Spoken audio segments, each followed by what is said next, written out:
right, KB, what time is it? It is 8:42.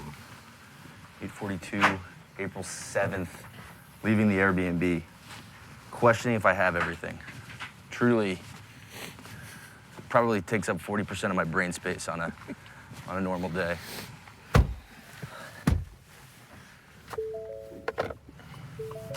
Hello, ma'am. How are you? What I'm gonna do, I'm gonna wade you through and give you the stone. You don't need to stop. Love it. Great. All right. All Appreciate you. Thank you. Have a good week. All right, let's go launch them.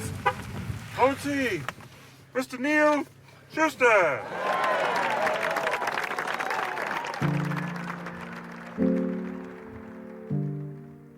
Even if you've never been to the Masters, I bet you can close your eyes and form a pretty clear picture of what it looks like. The rolling fairways with perfectly manicured green grass, the stunning white sand bunkers with edges that look like they were drawn with a pencil, and the yellow flags that ripple in the gentle breeze. This is my 6th year coming to Augusta, and every year, the visuals still inspire a little bit of awe. But I work at a podcast company, and this winter, Neil and I got to thinking, what does the Masters sound like? He hadn't been to the tournament in a decade. I'd only been there as a writer. If we had the chance to show someone what it was like to attend a week at the Masters, where would we take them? What sounds and scenes would feel essential to giving people a window into golf's most exclusive event?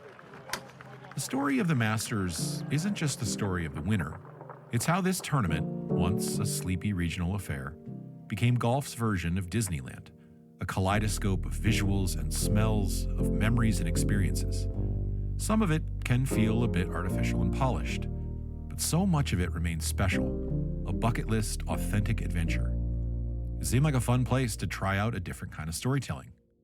For an entire week, Neil and I, with occasional help from Solly when he wasn't hosting the live show or doing his Scoops Callahan bit, multiple storylines brewing here at the Augusta National Golf Club, wandered around Augusta with a couple of microphones and a couple goals in mind.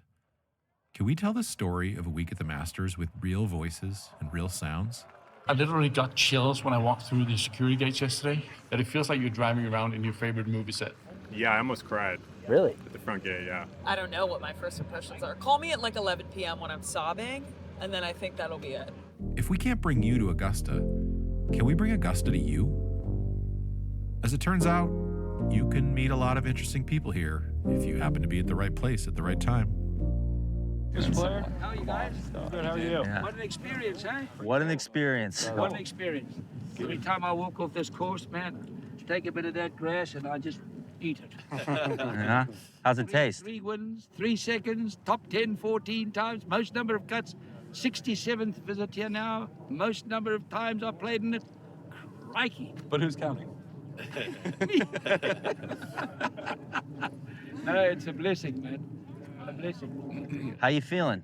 Like a lion. I love it. 90 years old and still strong, man. Strong, you know. Yeah. All my friends are dead. What? Yeah, it's a... Keep roaring. Yeah. Every spring, we get dozens of messages from people asking for Masters advice. They're attending their first, and they're feeling overwhelmed.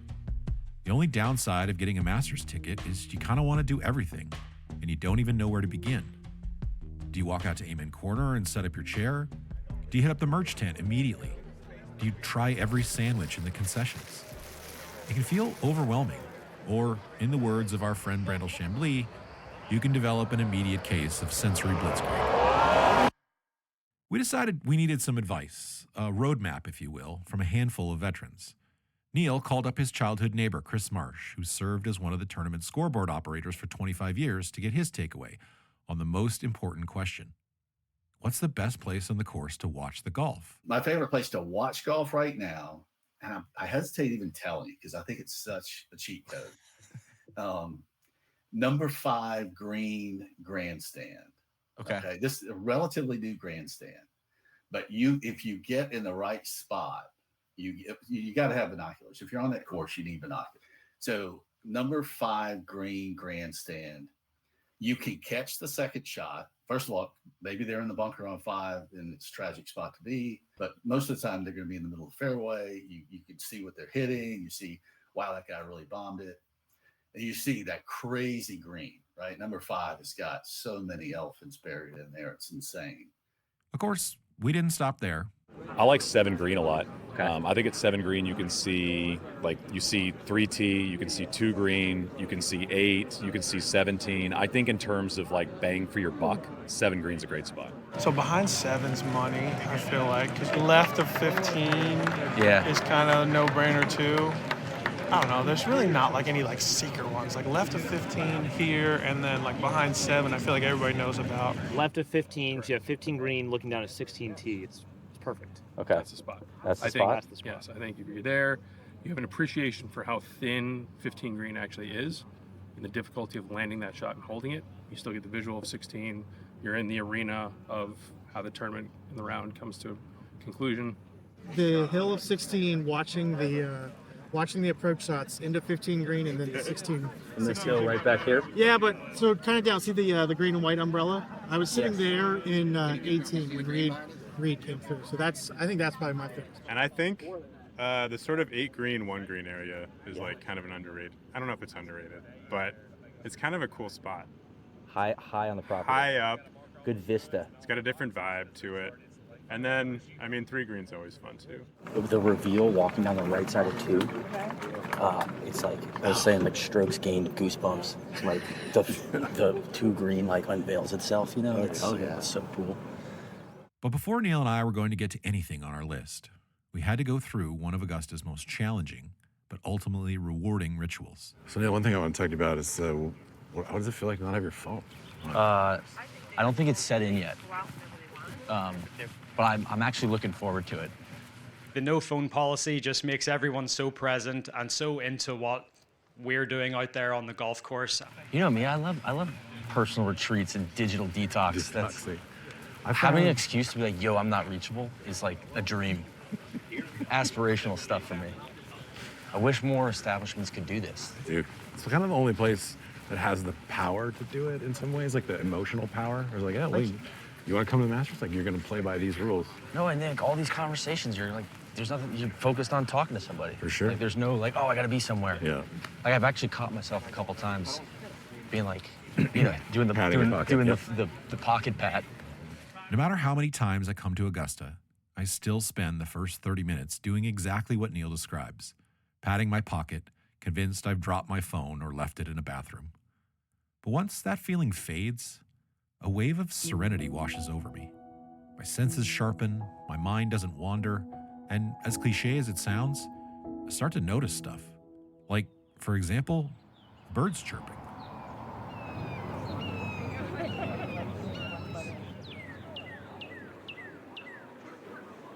And yes, that is genuine. No artificial bird sounds were used in the making of this podcast. Here's what else is genuine. An afternoon of sprawling conversation with a friend.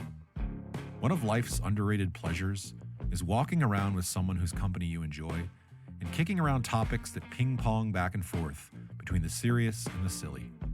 There are few environments in sports more conducive to it than the Masters. What do you think? You like 4 or 6 more? 13 or 15, KVV? Here's a question. What do you think is the easiest way, if there is such a thing, to become a member here? Who do you think has a better career when it's all said and done, Justin Rose or Adam Scott? Right, you know what's weird that you don't see at Augusta? Squirrels. Don't see squirrels. Think about how big a piece of this property is, how much of it's covered with trees, and yet you never see squirrels. In my time of coming here, I've seen 1 squirrel in 6 years. Okay, a question I've always wondered, how do they organize the scoreboard? Because it's not in alphabetical order. They will do it in leaderboard order overnight. It would be so much easier to do it electronically. I know, but it's kind of, I kind of appreciate it. We don't have our phones, so it's like the only source of information, and it's like fun to look at. Analog. I think one of the highlights of these practice rounds is having the disposable camera. Kind of keeps you locked in.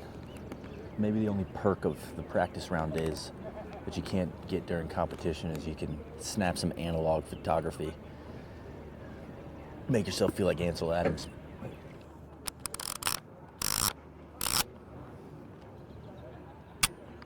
Last year, following Bryson on this hole, and you know, I got a naturally pink face as it is. One of the security guards said, "Son, You need to take a break. Yeah. You don't look well. I was like, I'm fine. No. You need to have some water. Just sit down for a sec. I insist. Thank you, sir. I think I'll be all right, but I might bring that out on you later this week. Son, you don't look well. Son, you don't look well. Kevin, I'd call you a lot of things, but I don't know if I'd ever call you son. All right, listen. 17, we're standing right behind it right now. Yeah. Let's give some good deep thoughts on Mania. I hear all the arguments that 17 green is one of the coolest ones on the course. Sure. Like 5, like it's the defense of the hole. I think the green, you don't touch the green, but we gotta do something. Without the Eisenhower tree, I just feel like this hole has no soul anymore. And I would like to see them do something with it. Okay. And that's just like, I just feel like it's a letdown after 16, and you already have the hard par 4 to finish. Whether or not the membership will take any of Neil's architecture takes into account in the years to come, I can't say. What I can say is that a rainy day in Augusta is better than a sunny day at most golf courses. Right up until the moment when it's decidedly not. We just happen to be standing next to the 15th hole, for each of us the best hole on the property, when the saddest sound imaginable rippled through the air. Oh, Debbie. That's not good. Right side of 15 green. What time is it? 11:24. 11:24 on Monday. And there you have it. The collective sadness of the weather Just alarm. a big sigh from the gallery. Weather warning.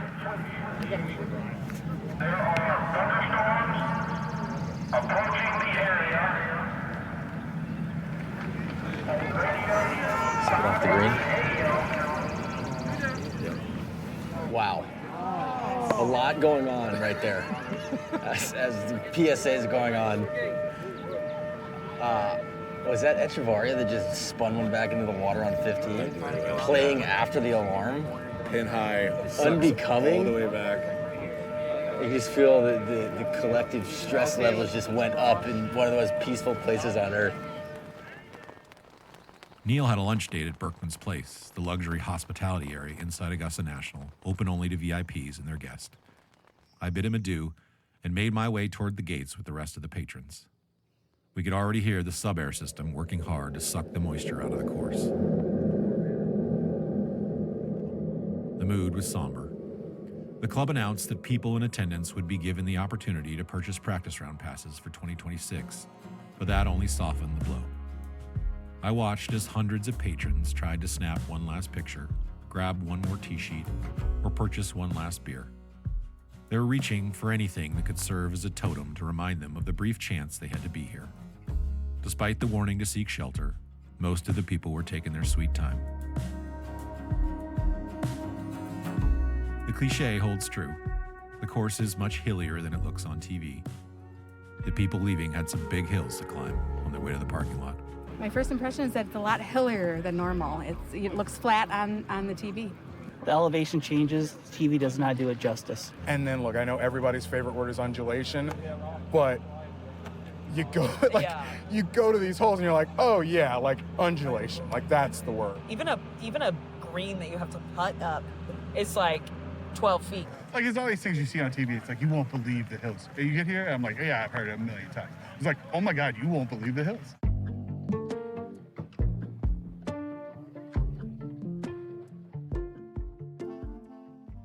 Holderness Bourne just launched their new spring 2025 collection on hbgolf.com. They got fresh color stories of fusion, deep teal, citron, marlin blue, liberty red, scotch pink.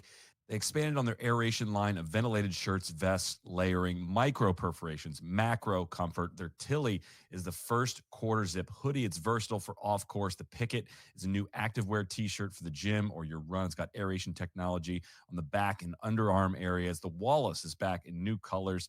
TC loves the black one. I love the blue one. Of course, I didn't need to tell you that. They cannot keep these things in stock. Code NLU10 gets you 10% off your first order at hbgolf.com. That is the only discount code in the market for H&B. Again, that's NLU10 at hbgolf.com. They make incredible stuff. We've worked with them for almost a decade now, and there's many, many, many reasons why. One of those is, of course, the quality, and we thank them for passing along this discount code to our listeners. NLU10, hbgolf.com. Back to the pod. It's 12:43 on Tuesday. Neil, Solly, and I are standing in line for the merchandise pavilion.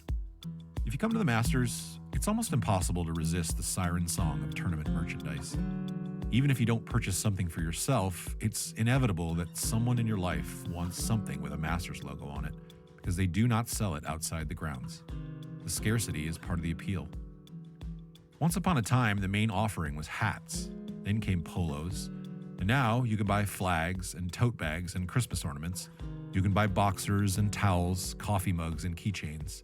There are Masters-themed sunglasses and highball glasses, paintings and watches and wallets, head covers and duffel bags. You can buy a football with a Masters logo on it. You can buy a box of golf balls with cartoon pimento cheese sandwiches as the logo. You can get candles and baby clothes and, according to my count, 89 different kinds of hats. Solly and I have been through this sensory overload before, and we couldn't help but smile as we watched it unfold for Neil. He kept his vow not to look at prices until he got to the checkout lane. All right, I'm gonna guess. $360. You're close in a way. How much more? Really? Yeah, you're $571. $571. God. All right. I got away from me quick there. All right, Solly. How'd it go? Went well. Thank you. I didn't get carried away. Yeah. I saw one piece that just caught my eye, and I knew I wanted it, and I went and got it. Inexplicably, one of the most popular items of the last few years has been Masters-themed garden gnomes. They sell out almost immediately. This year, they were also available in salt and pepper shakers. Don't ask us to explain the obsession with the gnomes. Neil didn't buy one, to be clear. Even the people who want the gnomes can't seem to explain the appeal. Did you pick up a gnome? I couldn't get one. Every year, I want to get a... You want one? I don't get what's the deal with the I gnomes? just want it because everyone's got one. You know? Yeah, Like, that's what they've done. I've Once I got in the evaluated. house, I was like, I want to know. You can't walk around Augusta for an afternoon without nourishment. We didn't think our guy Gary Player would approve, but Neil and I decided to grab one of everything in the concessions. I got the egg salad, the classic chicken, You picked up the egg salad? I did pick up the egg salad. Did not get the egg salad. Okay. Okay. You got the classic. You got There's the the chicken club, sandwich. and we need the. Here we go. Yeah, Classic because chicken. I might do something avant-garde with that. We'll get 2 of those. Throw in a couple sodas and a tomato pie, and it still only cost us a grand total of $31. We couldn't resist sampling and rating them, just like we were judges on Top Chef. It didn't take long for Neil to perform something of a magic trick. It turns out if you put the classic chicken sandwich inside the pimento cheese sandwich, you might be flirting with an invention as revelatory as cold fusion. But I just feel like the pimento, like the classic pimento, listen, I'm a big fan. Okay. I feel like it belongs, though, as a complement to all this other stuff. Okay. Like, I almost feel like it should be, like, combined with the chicken salad. Okay. Interesting. So we're gonna take one piece off here. Wow. And we're gonna take one piece of bread off here. This is provocative. And we're gonna put them together. All right, here we go. Okay. This was the main event here. I think that's perfect. Yeah. Put that back there. See, I think that pimento deserves credit for playing well with so much other stuff. That's true. Did you have pimento growing up as a kid? Was Yes. that kind of a thing? But it was more of a dip for us. It was never. Okay. I never really had it as a sandwich at my house. Oh, you know what? I might have had some pimento at your house. I think you when we did. were- My mom yeah. makes good batch, and you know, it's kind of a staple in Atlanta. I mean, what's not to like? Come on, get in there. And you know what? With the prices, you feel like you have license to experiment because if it doesn't go well, I'm just gonna go get another one. That's pretty tasty. Isn't it? I'm not gonna lie. This is a good combo. Did not expect to be turned around on pimento this year. Eventually, we took a stroll out to 16 to watch one of the Masters' more recent traditions. See people hit a couple unk balls. Yeah. Skip.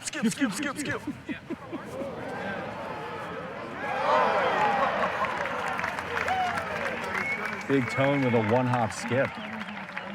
Somebody hit the water 15 feet in and carried all the way to the far bank. Inevitably, as it often does with us, the talk turned to Rory McIlroy, particularly after we caught up with his group on the back nine. Got Rory here on 17. Neil, why Rory? I I find his talent both like from a purely golf standpoint, awe-inspiring. Like he almost has like superhero talent, but he still has a bit of a kryptonite. He still gets in his own way, and I find that personally very relatable. You think about how universal the joy was when Tiger won in 2019. I think this is the kind of next closest thing. I know people say, "Oh, Scotty can be the fifth two-time winner or win 3 out of the last 4 Masters." That doesn't feel like it would have an emotional impact like Rory winning, because there are a lot of people that don't like Rory, and so you would have people rooting against him. There would just be juice, and I think Rory has juice. Whether you like him or not, he makes people feel things. How do you end a perfect day at Augusta? Reinhardt's has the best fried shrimp basket on the planet. It's right there. It's 2 greasy onion ring throws from the club. It's a place where you can sit in the dark if you're in the mood to forget, or you can sit outside on the porch if you're in the mood to reflect and reminisce. You can debate the best and worst case scenarios for the week, who you want to win and who you don't want to win. And you can dip your deep fried shrimp into something called Yeehaw sauce, a combination of ranch and hot sauce. It's about as close to nirvana as a group of friends can have. Cheers, gentlemen. Cheers. All right, now I'm ready. Okay. I'm gonna go with shrimp feast. Okay. Do you like cocktail and tartar sauce? Yes. Okay, What's this perfect. Yeehaw Ranch? God, I thought the waitress was gonna.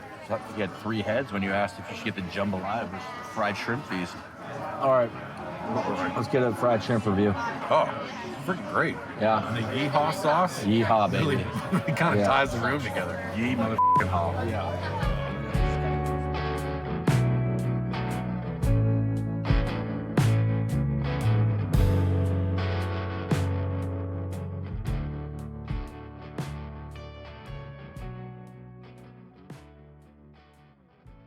It's 12:35 on Wednesday, and Neil and I are standing under some of the most majestic Georgia pines on the property, taking in the par 3 contest. Out here above 8th tee on the par 3 course, we've got the member cabins behind us. Yeah. Under the Georgia pines. This is a striking scene. Pretty gorgeous. It's About as truly, pretty as a place I've never been to see over it. on this side of the property. No, nor have Just a true amphitheater Yeah. of golf. You know, I love visiting short courses. You do. This is kind of my jam. Yeah. And I wish it was a little more competitive. Yeah. You know, but hey, listen, you see Sam Burns' kid crawling around on the 8th tee. You know, Tom Kim's just playing the hits, holding Scotty's kid as the babysitter. You know, so there's something for everybody out Am here. I crazy, Neil, in thinking that the par 3 used to be a little bit like cutthroat? That it used to be like an actual competition? The guys would really try to win it? Well, or try to finish second because no one had ever won the Masters who had also won the par 3. And my guy Chris Marsh was saying he used to love it because it was the one place you could see Palmer and Nicklaus and Player and some of the legends like still competing. Yeah. You know, truly competing against the other Masters participants. Yeah. And you know, listen, there's pros and cons to everything. You get the family involved.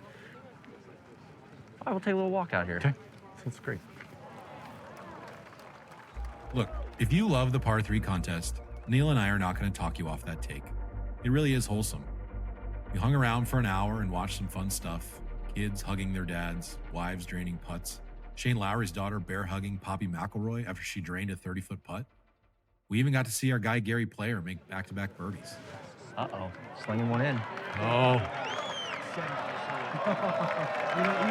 Yes, it is. Mr. Player, if you will. Mr. Player. All his friends are dead, but he can still sling a draw in there. But he could not be more alive. Yeah. Dang. Put a 2 on the card for Mr. Player. That got you a high kick.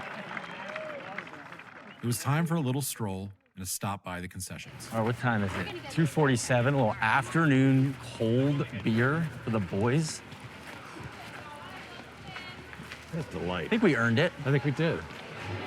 I'm just gonna go with a cold domestic. This is Crow's Nest for me. I think that's a Bud Light. Okay. That's my domestic guess.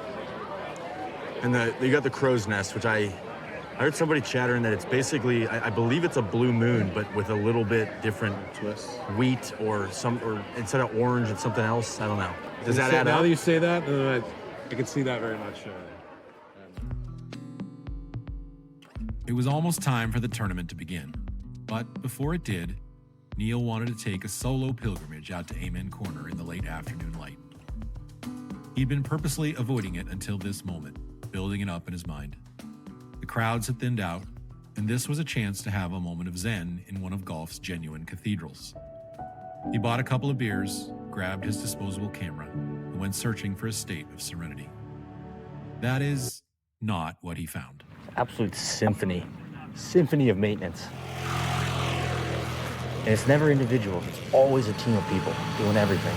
Divot parties, 5 mowers, 7 guys resodding the 12th tee. Unbelievable stuff.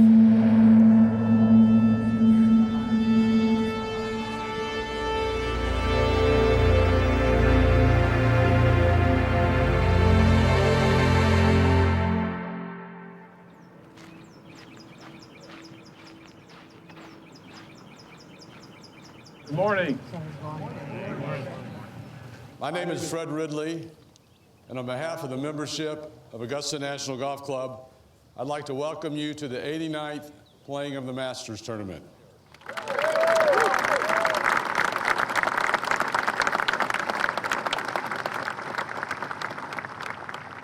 Gary, play away, please. I admit it, I get a little sentimental about the honorary starters ceremony, even if it is one of the strangest rituals in sport. I dragged Neil out the door at 7 a.m. so we could be there for it, because with age and experience comes occasional wisdom. In 2016, I intended to be there for the opening tee shots, but I overslept and arrived late. I just missed it. Arnold Palmer was so frail by that point, he didn't hit a shot. But his friend, Jack Nicklaus, had tears in his eyes on the first tee, knowing it would likely be Arnie's last. Arnie died that fall, and it was a good lesson for me. You never know when you might miss your last chance to be in the presence of one of the greats. But another one of my favorite Masters traditions, just on a personal note, is the press conference that legends hold after the ceremony. I love to toss a question to my guy Gary Player that will let him riff like he's golf's version of Charlie Parker or Miles Davis. And this year, I was pretty sure I had a banger of a question on my hands. Yes, sir, in third row. Gary, down here. In 1997, when Tiger Woods won the Masters, he revealed that he famously ate at Arby's every single night. I was wondering when the last time you had any fast food was. Well, you don't reach 90 as I do if you eat a bunch of crap, I can tell you that. But that's your choice. You know, everybody has a choice. I want to live to 100 because I love people, I love golf, I just love life. I've got a young girlfriend who've changed my life. How about that at 90, finding a girlfriend? Tom's not as old as me, but he's also found a new one. And and I'll tell you what, guys, you all, one of you or your wife are going to die. One of you are going to die. One of the spouses is going to die. And it's not the end of life. And so many people, that does happen, and they get so disheartened that they don't think they should continue life. The greatest gift bestowed upon a man or woman is life. And so my ambition is to reach 100. So I went to India and I met a gerontologist, and he gave me 11 things to work on, which I adhere to. And so I might drop dead tomorrow, but I'm giving it a hell of a try.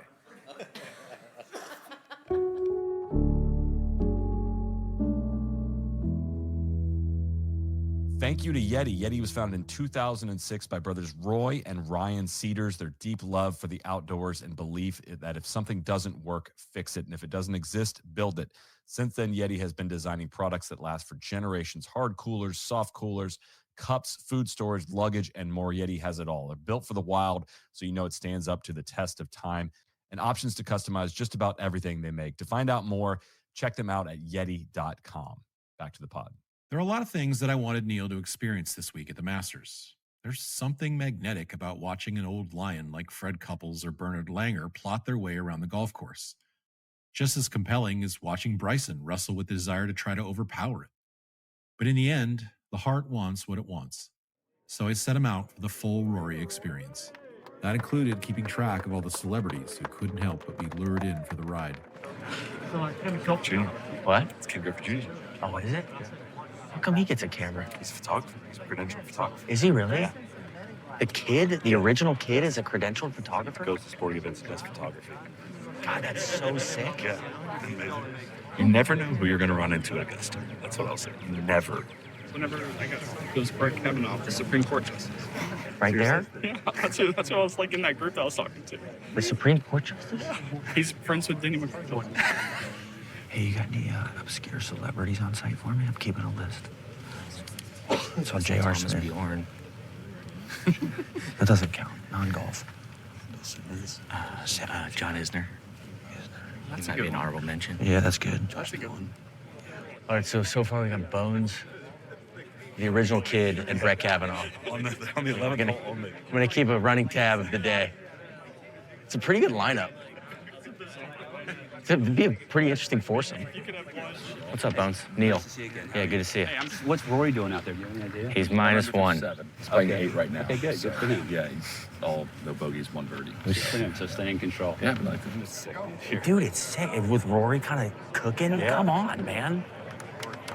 They're calling the EMTs. I'm gonna pass out. I'm so jacked up for this next 2-hole stretch. Okay, can we talk about how bad that shot was from Rory? So bad. Where did it end up? In bunker. Front right bunker. Okay, all right. Dodge the bullet there, baby. That's what we want. Ice them down, baby. Last that cooler. We need the ice to last for a while. All right, here we go, baby. Rory from the first cut. Go, go, go, go, go, go, go. It's good enough. It's good enough. Oh! Oh! Wow. Oh, we picked that eagle, baby. That's what we needed. Let's go. We're having an all-time day. Seriously. Rory's playing good. Come on, man. Here he comes. Feel like it's meant to be. It's just very. I know. It feels like he's under control. It was, by any measure, an electric afternoon. But in the end, Neil was ultimately baptized by the Rory Augusta roller coaster. After watching him play 13 and birdie it, Neil made a beeline to the media center, eager to watch the rest on television. He didn't get to see Rory chip into the water from behind 15 green, or see him make another double bogey on the 17th. But he certainly got to think about it on the way to the parking lot. All right, 8:22 p.m. leaving the course.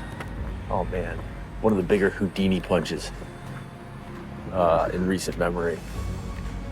God, we're reeling right now. We are reeling right now. I just can't believe that finish from Rory. But you know what? It made me feel something. It made me feel shitty, but at least that's something, and that's what we were looking for. Juice, baby. Getting what we asked for. So we'll see what happens tomorrow. Early morning round. Yeah, I think that's it, man. Signing off Thursday from the Masters. What a day. What a fantastic experience on Amen Corner. Just wish when I got back to the TV, it was not a train wreck. Oh, there's my car. All right, now I can go. See ya.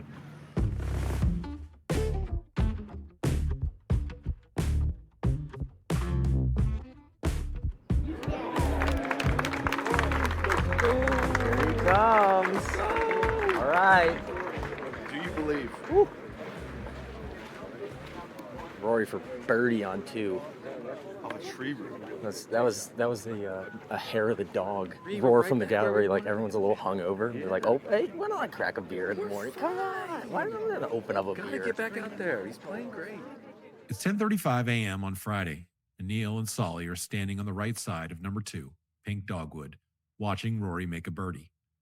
Even after the disappointment of Thursday, it's hard to not get sucked back in. He's the magnet of this tournament, the invisible tractor beam that keeps drawing us back in. I made Neil promise not to overdose on Rory too early, even if it's all anyone wants to talk about this week. And he's trying. He's trying real hard to be the shepherd. Who do you like? Rory. Oh. Yeah. Shamelessly. Okay, well, I just think it'd be he's not awesome. gonna win then. Well, Just I got too much invested in it, but Oh, really? Money or just mental? no, just personal personal brand capital. I think. Oh. Just like shamelessly supporting him as he Okay, breaks my well, heart. Then you should. But I want to feel something, good or bad. Well, yeah. Here's an interesting question in the non-Rory category. How many phone numbers do you know by heart? Now, I called my mom today. I couldn't remember his number. She's the only number that I know off the top of my head, besides my mom. Yeah, and I don't know his number. You know, whoever I could remember the phone number of, to be honest. Because, like, how many phone numbers do you actually know? If you don't have your cell phone, you can find the answer out pretty quickly. There are several phone banks sprinkled throughout the property. And on Friday morning, as Neil and I took a stroll to watch Bernard Langer play what looked like his final trip through Amen Corner, we hit up the phone banks and started asking a few patrons, hey, who did you just call? I called my mom, and so my brother came last year to the par 3, and his big joke was I'm trying one of everything on the menu. So I had to call and be like, I'm 2 sandwiches away. I called my dad. What was weird was he was like, what are you wearing? Which is like the weirdest question to hear from your father. Like, what are you wearing? Like, Dad, this is kind of like, what are you wearing? Because we're on 18, so he's going to look for us on TV. Yeah, so yeah, I told him what we wore. But yeah, he came orange on. He might be able to see it. I called my wife, and she didn't want me to not come to the Masters with my 7 Naval Academy classmates from the class of '88 because she was getting an upper and lower GI. She's got some intestine issues, so they're a little more complicated. And she held it because this place is so special, right? She just, so I just called and tried to get a hold of her, make sure she came through, and she came through in flying colors. It was great. A lot of people end up calling their dads from those phone banks. Dads are often the ones who introduce their kids to golf. When those same kids grow up and finally make it to the Masters, it's natural they want to reach out and say thanks, or use it as an opportunity to say the things that are often left unsaid.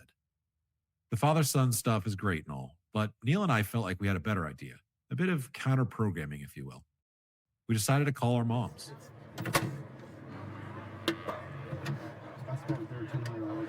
Hello. Hi, Mom. How are you, Tim? Peg. Hey, Mom. It's your son. Greetings from Amen Corner. Well, it's me calling from Amen Corner. You're on the golf course? Yeah. I am, yeah. I'm down just off 12. Just watched Bernhard Langer come through. Throw a dart in behind the 12 pin. And hit the green. He's 1 over. I think he might make the cut. Oh my gosh, that's crazy. We were watching Rory all morning, keeping our fingers crossed. Max Homa and some of the others, so it's pretty exciting. I wish I were there. Yeah, someday, hopefully. Well, Rory kind of... My mom, Carol, is, just being honest, something of a stick. She won the club championship or the senior club championship 5 times at her club back in Missoula, Montana, where I grew up. She's the true reason why I play the game and why my daughter plays the game. I knew there was no one who would appreciate a call more. Well, we've battled a few times over the last 10 years or so. What would you say your record against me is? You know, you always think I have to give you strokes, and that always kind of... You should. That's how the handicapping system works. For Neil, watching Langer and then talking to his mom, Peggy, felt like a full circle moment. In 1985, the Schusters came to Augusta for the first time and watched Bernard win his first green jacket. Now Neil, a parent himself, was watching the German great play his final round at the Masters. Bit of a full circle moment here, watching Langer, 85, God, it's 40 years. All right, well, I hope we get to come to the Masters someday. I just wanted to call and say hi and tell you I love you. I love you too. I hope we get to walk the Masters together. That's one of my goals. Sounds great. All right, Mom. Have fun. All right, bye. Bye. Yeah, I don't know. It's a really special place. I wish you guys were here. All right, well, I got to get going, guys. I love you. See ya.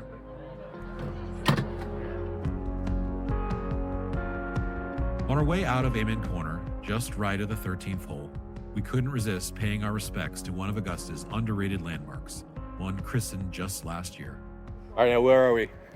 I'm just banging on the Bryson sign. Right here between 13 and 14. It looks like it's in there pretty good. Do you feel like you could carry this around the property for? I mean, not enough people The things we forget, it's like, remember when he put this thing on his shoulder? Yeah. It's ridiculous. This should be, instead of a water fountain, they should put a black on this for Bryson if he wins. We wanted to follow Langer all the way through 18 to watch him grind out and try to make the cut, an absurd accomplishment for a 67-year-old. Came to see German precision. But we could hear Rory making birdies just a few holes away. He kept luring us in, even when we tried to resist. KV, I'm jacked up. I'm jacked up. Rory, birdie in 10, 11, and 13. We're not going to see Rory. No, whenever Rory does this, you always make sure you want to bail on your plans and go see Rory. But we're going to stick to the plan. We're going to stick to the plan. We're going to Amen Corner. We could walk past Rory on our way there. Yeah, I think 15T is on the way. Maybe we should just 17 and Why don't we do that? Okay, Why don't we do that? All right, Ian, set the scene for me. What are we seeing in front of us here? We're kind of at our favorite spot here. Top of 15 fairway. Rory's, I don't know, 30 feet away in the middle of the fairway. I feel the tension in the air right now. We're just stopping by just to see him. Not committed. Man, this is like my favorite shot on the course, and like my guy's about to hit it while he's charging down the back nine on a Friday. Don't let me spin out of control, man. Okay, I got you. Okay. I got you. But they're icing him. We've been standing here for 5 minutes. He's got his yardage book out. It's like, come on, Rory, we know what we're doing here. This is Indiana Jones. I think one of the most underrated things is just how much freaking patience it takes to like sit here and wait and hit a shot. Wait, while it's something out of your control. Like dudes are just digging around the green, doing their aim point, and you have to actually like, just wait. Yes. Rory for birdie on 15. Oh, God, we weren't paying attention. I know. Maybe that's good. Yeah. Do we need to go, go into the next The follow? juice is loose. Rory for birdie on 15. KVV and I were deep in discussion, but we got it done. Here I was just 5 minutes ago saying I was pissed that people weren't paying attention. Yeah, Historical yeah. shit was happening. I think we got to let our beautiful boy go. Like a lot of my instinct to say, go down, just keep walking towards 16 green and see if we can get one more there. Okay, fine. You know what? Fine. All right, Rory. On 16 at address. Ball's away. Front right pin. Get up. Oh, front right bunker. Not great. What we wanted. This is like roulette. We should have left. The answers are always clear in retrospect. We should have cashed out. Dealer, I'd like to change out.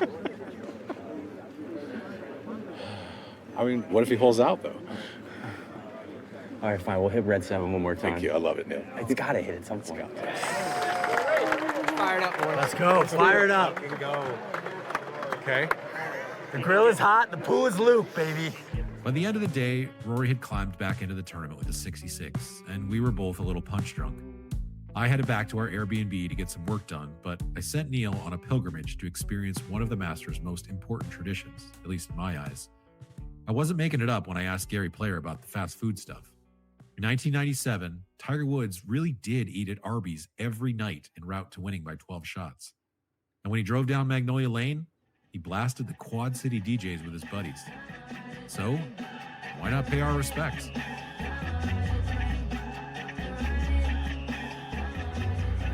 Hello? Order when you're ready. Hey, how you doing? Can I get one classic beef and cheddar, please? Okay, honey, put it around to the window. Thank you.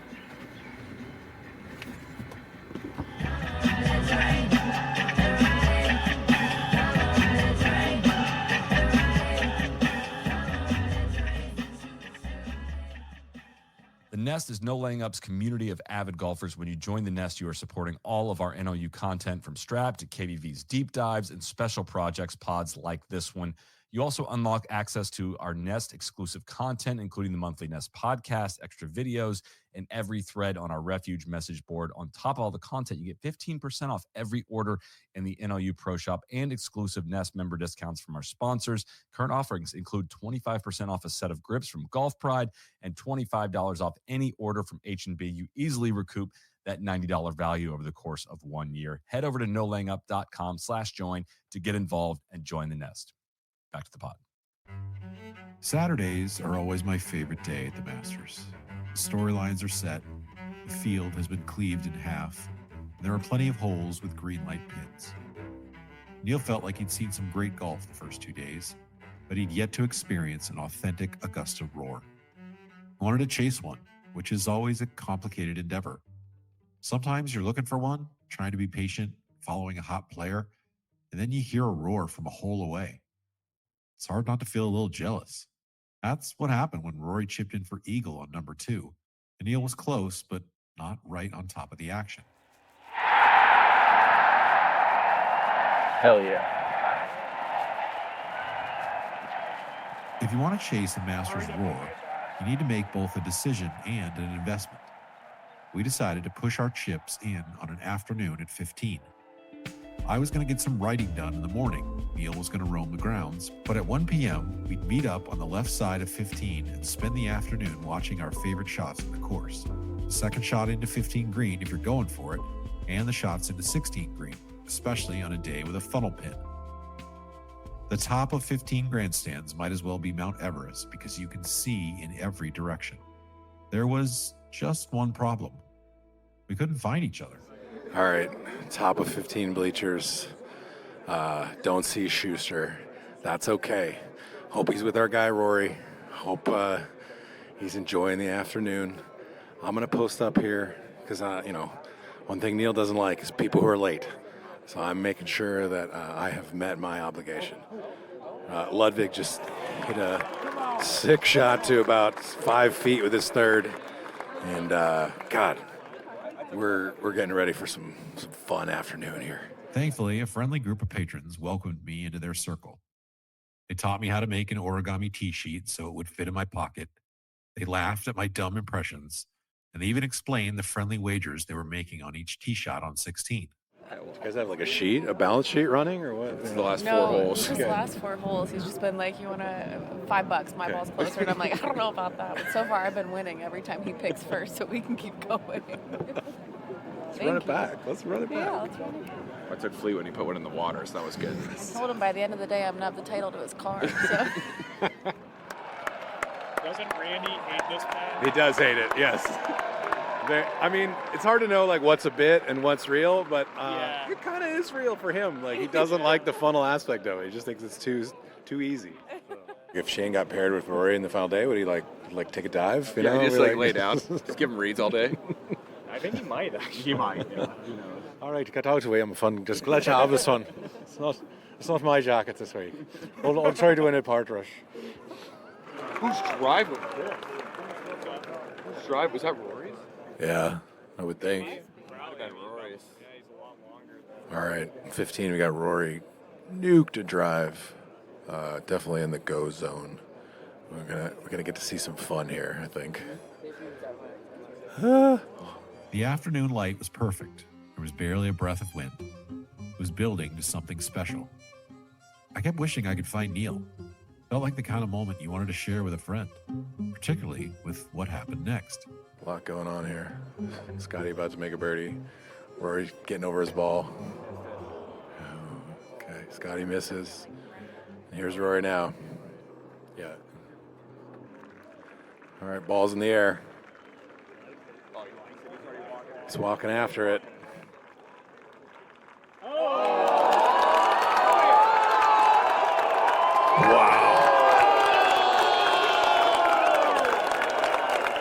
Wow.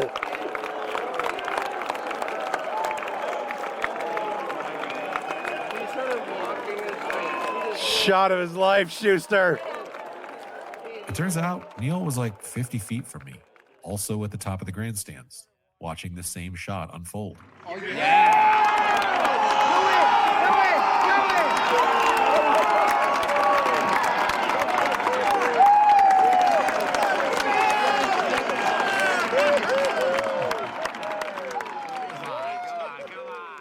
All right, Rory over the putt. 15 for eagle.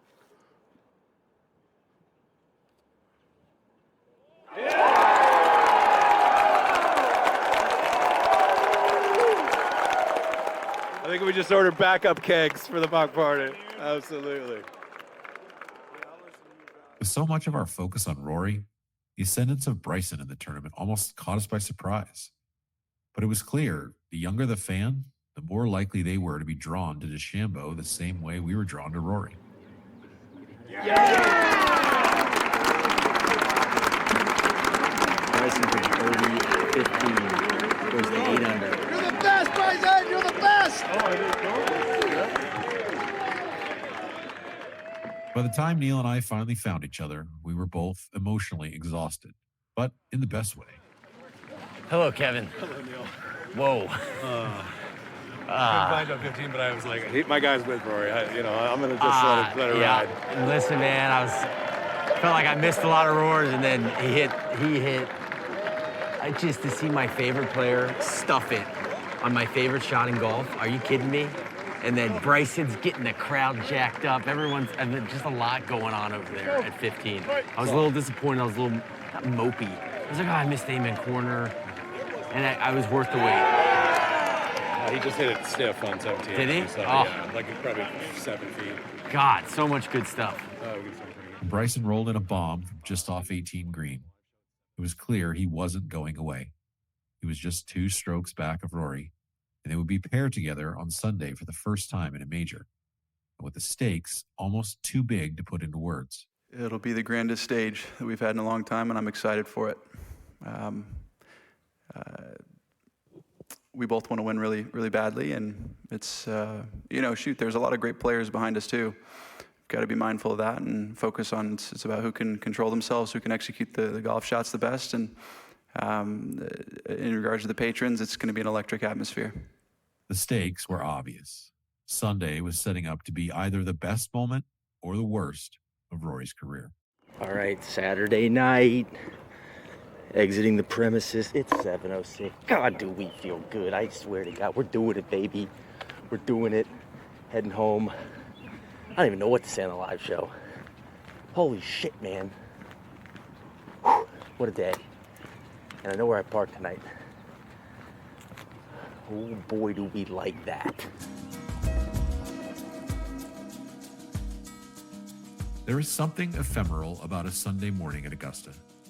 You know you're about to witness history for the next 5 or 6 hours, but you still wish you could make time slow down. Everything has been building to this moment. You've been anticipating it all week, and even though you're going to get an outcome one way or another, heartbreak or ecstasy, you kind of don't want it to end. All right, Kevin, on a scale of 1 to, son, you don't look so good. How you feeling? I'm feeling like a 9.5. Okay. You want to walk to the range? How about, yeah. I'm feeling like, son, you look like you're about to have the day of your life. I need you to drink some water first, though. So pace yourself today, all right? Now, I know you're excited, but pace yourself. We headed to the range to watch warm-ups, but on our way there, we decided to take the temperature of the grounds. Who you got, Bryson or Rory? Bryson. Who you Bryson. got? Bryson. You got Bryson? Bryson. Okay. I got Rory. Got Rory? Yeah, for sure. Oh, Rory, 100%. Rory. Okay. Yeah, that'd be history. See? I just want Fair enough. Big Randy to eat his words. Guess Rory, since I have to choose.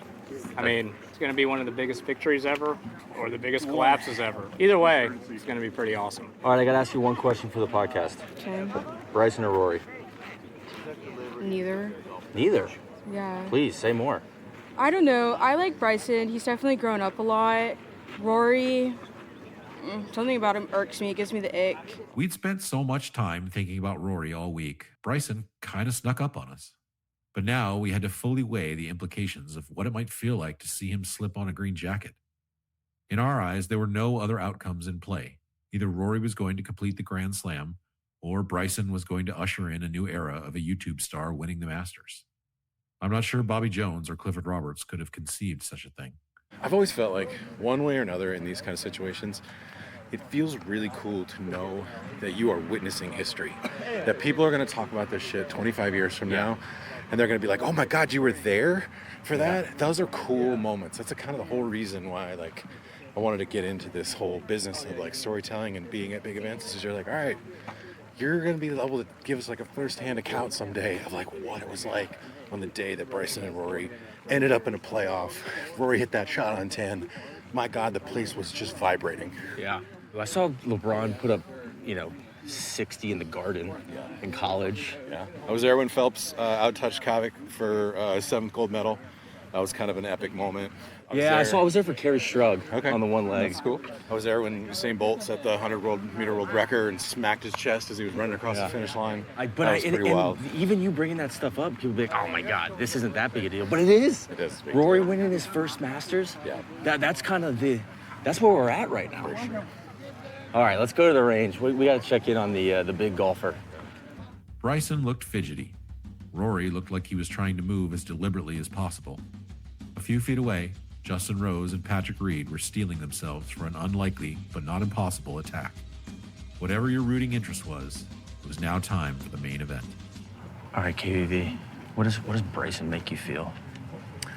I think it's evolved over time. I think it's understanding for me, like, it might not be for me, but it is for a lot of people. And it might not be entirely genuine, but also, like, does that even matter if you make people feel stuff? I'm truly thrilled that Bryson's in the final group and in the mix. I think it's fun. But I'm not rooting for him. You know, imagine if he wins today or the course of the next year, like, the green jacket showing up in all these, like, YouTube videos. Can you break 50 in the green jacket? Oh my God. He would have earned the right to do that. What do you think what's the champions dinner if Bryson wins? I gotta think. I mean, we keep joking about it's like protein shakes and steaks or whatever, but I'm sure it's like some sort of, you know, surf and turf situation, like something that's not so out there, but something that's kind of mainstream. I would say like probably similar to Scotty's. Like, you know what I think he'd do? I think he'd do a video and he would pull his YouTube comments. What should I serve? And then his thumbnail would be like, what should I serve at the champion? You're never gonna believe what I'm gonna serve at the champions dinner. He should have a chef off. Yeah. Like you have a bake off between various chefs and do a little sampling of it. I've been a sports writer for almost 25 years. I've lived through 100 big moments, scribbling down scenes in notebooks and trying to find the words that would serve as the first draft of history. This, however, was Neil's maiden voyage, his first time walking with a group during the final round of a historic major. How many chances in life do you get to watch your favorite athlete attempt something historic on a perfect spring day? We each followed Rory and Bryson at various points, but we didn't walk together until they emerged from Amen Corner. It is through Neil's eyes and ears that I think best tells the tale of what happened at the 2025 Masters. All right, it's 2:46. Standing at right at 2 fairway. They just flipped the scoreboard. Rory doubled the first hole. I don't even know how you do that. Man. Listen, that's tough. Tie ball game.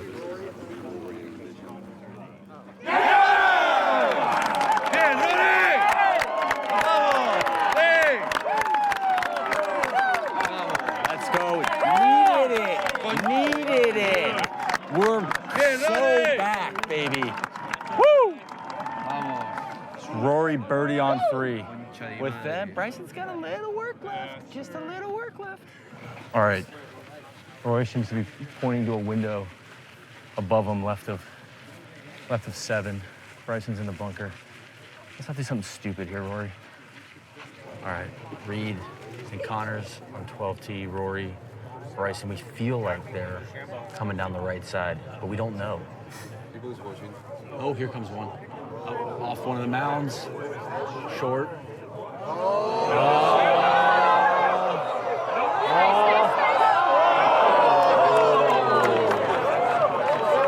Stayed up. I think that was Rory's ball. Yeah. When you buy a ticket on the Rory McIlroy roller coaster thrill ride, it can be easy to lose context of what's happening outside his group, especially at Augusta, where you need to rely on word of mouth and intermittent hand-operated scoreboards for updates. But on the back nine, it was clear that something was brewing with Justin Rose. All right. Team Rose lining it up on 12. Felipe, what's your call? Hit the green or not? Flare to the right. To the right. Flare to the right. Water. Oh, yeah. No, that's right at it. That's right at it. Do it. Short. Oh, yeah. Oh, classic Team Rose fist bump. He didn't like the reaction, so he gave him something to cheer for. There's no I in Team Rose. Neil and I finally reunited just right of 13 fairway, greeting each other like grizzled war correspondents who weren't sure they'd ever see each other again. How about it, man? Everyone's just fading, just fading away. Hey, listen, we're not done yet. But what an absolute veteran, professional shot into 12. Just a big boy, really mature, gonna go to bed early tonight. We thought we were watching a coronation. Instead, what we got to see was a nightmare unfolding. I love the second shot on 13. Let's see if we can find an angle. You know, kind of deal where if you're in the go zone, you got to go regardless. Yeah. It's always you went for no laying up. We're gonna see. Yeah, we should see that. All right, let's go take a peek. All right, Rory teeing off. We're watching from about 400 yards away. All right, that looks like a better draw. Oh, early tee grab. Let's go. Oh, yeah, we just saw it fall right between these two trees, like out in the fairway. Yeah, I think it's going to be in good shape. Yeah, 3-wood. Yeah. Fairway. 3-shotter? I don't know. Probably from there. Maybe he just took the decision away. After Rose made bogey, so it's like, I think, give yourself a wedge, give yourself a birdie look, give yourself another birdie look, however you got to get it on 15. Yeah. Make somebody make 4 birdies to come get you. Yeah. Oh my God, he just hit in the water. What? All right. Rory just hit in the water on his third at 13. Just hit it right at the pin. Like, not even a chance. Not even a fucking chance. There was no chance. I am speechless. All right, what time is it? 5:31. Remember that clip. Hey, Jamie. What the f was that? Yeah, he just chipped in the water from like 60 yards. Why has he done that? That's a fantastic question. He did say part of the appeal is it just does stuff that you would do. That's what I would do. I mean, that's just like a blatant typo in the middle of a great essay. Dude, you can't keep misspelling things like that. Oh, just slides by on the low side. 4 double bogeys. 2 on Thursday and 2 today that we know of. Rory's mind was clearly racing. Our heads and our emotions were in a blender. Bryson had ejected with a water ball on 11. Team Rose was coming. Felt like the afternoon was building toward either a climax or a meltdown, particularly after Rory bogeyed the 14th hole. He was now 1 behind, despite having led by 4 shots standing on the 13th tee. Rory hit his drive on 15, and it settled on the left side of the fairway, just in front of the trees, the precise spot where Neil and I had been standing for the last 10 minutes. I think this one is Rory, because you're right. Rory's exactly, because he would have been the second. I mean, it looks like he's 6-year-old eyes. I don't know. That last tree might be a problem. The entire Masters seemed to hinge on this moment. 17. Rory's laying up. But I think he's laying up. I think he's going. No, I know. You don't think so? I think he's laying up. Oh, no. Just, yeah, he's laying up. 7-iron. Yeah. 6-iron. I think he is.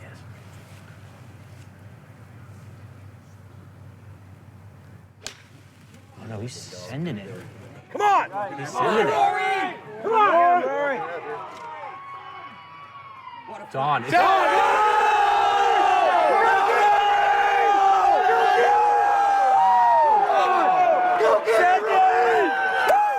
go, baby! Let's go! God, he's chasing after it! Holy shit! Porter, what up? Woo! I thought he was laying that one up. It looked like a lot of loft on that club. Early walk, oh my God. How about us guess on that spot right there? God! I closed my eyes for a sec there and just let the crowd noise tell me what happens. Woo! And I woke up and Kyle was screaming at my God!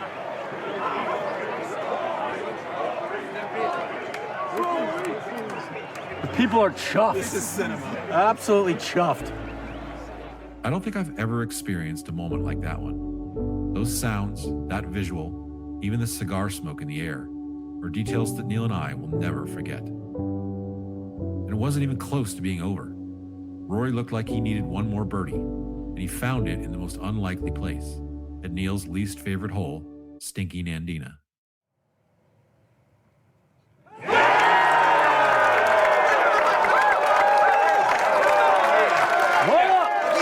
Let's go, baby. Rory takes a one-shot lead to 18. Boy, do we like that. God, look at all those people up there. Look. Oh, man. Look at all those people up there. Neil and I parted ways near 18T. He power walked up the left side, me the right. The dirty secret of Augusta National is that the 18th hole on Sunday might have the worst sight lines for patrons on the entire course. It is packed, and unless you are in the first few rows of chairs, it is almost impossible to see what's unfolding. One more horror film would play out in front of us, but if we're being honest, we heard it more than we witnessed it.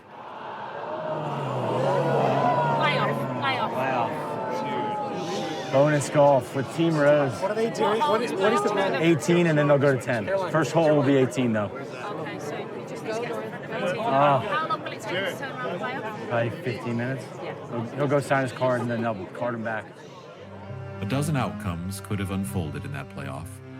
Justin Rose had played exceptional golf on Sunday, and Rory's round was essentially his entire career in miniature. Hero shots, nervous putts, arrogant struts, and boneheaded mistakes all took turns trading blows, with joy, devastation, and a big piece of golf history hanging in the balance. All right, here comes Rory. God, Rory, position A. Come on, man. Rose is 15 feet past it. Come on, Rory. Come on.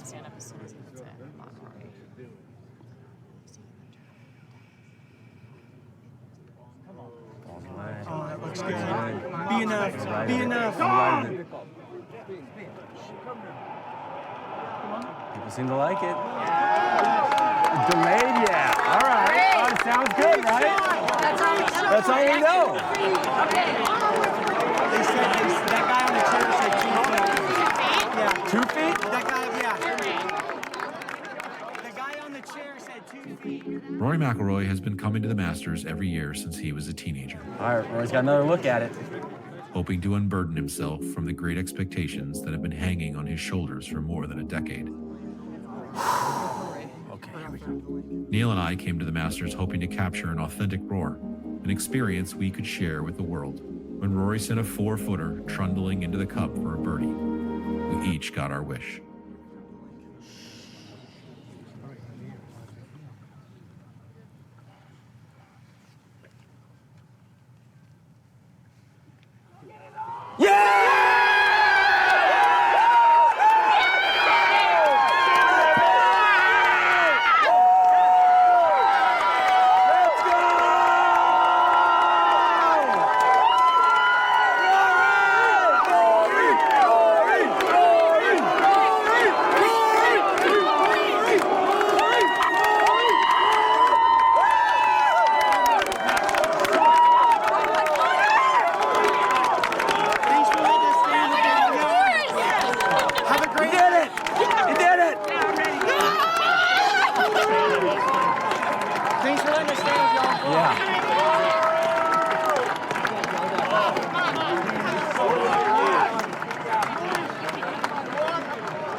That was awesome. That was amazing. God. That was my fault. Sorry, Dad. Oh, my goodness.